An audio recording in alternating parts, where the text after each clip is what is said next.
जब वेद चोरी हो चुके थे और ब्रह्मा निद्रा में थे, तब स्वयं नारायण ने अवतार लिया, एक छोटी सी मछली के रूप में, जो बाद में बनी एक विशाल दिव्य मत्स्य। लेकिन सवाल वही है, उन्होंने ऐसा क्यों किया? क्योंकि जब महाप्रलय आने वाला था और सारी सृष्टि जल में समाने वाली थी, तब नारायण ने राजन से कहा कि समय बहुत कम है, तुम एक विशाल नौका बनाओ और उसमें साथ लो सब ऋषियों को, सभी जीवों के बीजों को और समस्त सृष्टि के ज्ञान को। मैं स्वयं उस प्रलय से तुम्हें पार कराऊंगा।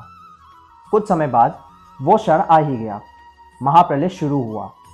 चारों ओर जल ही जल भर गया। ना कोई भूमि, ना कोई दिशा, ना कोई सहारा। लेकिन राजा सत्यव्रत ऋषियों और सभी जीवों के बीच के साथ उस नौका में सुरक्षित थे।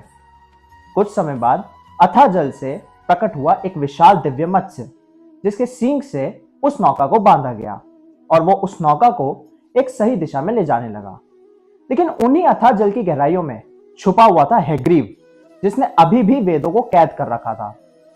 तब मत्स्य रूप में नारायण स्वयं अथाह जल की गहराइयों में उतरे और शुरू हुआ एक भयंकर युद्ध, अज्ञान और ज्ञान के बीच में, अधर्म और धर्म के बीच में।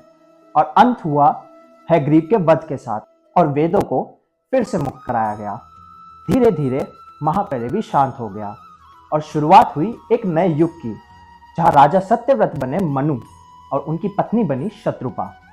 और इन्होंने मिलकर जन्म दिया एक नई जाति को, जिसका नाम पड़ा मनु और शत्रुपा से मनुष्य।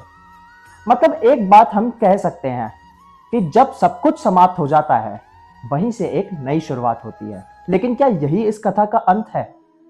कुछ पुराणों के अनुसार इस कथा में एक और अंत भी है, और अगर वो सत्य है तो मत्स्य अवतार की यह कथा और भी गहराती है। फॉलो करें नेक्स्ट पार्ट के लिए, जहां पे हम जानेंगे इस कथा का वो छुपा हुआ अंत।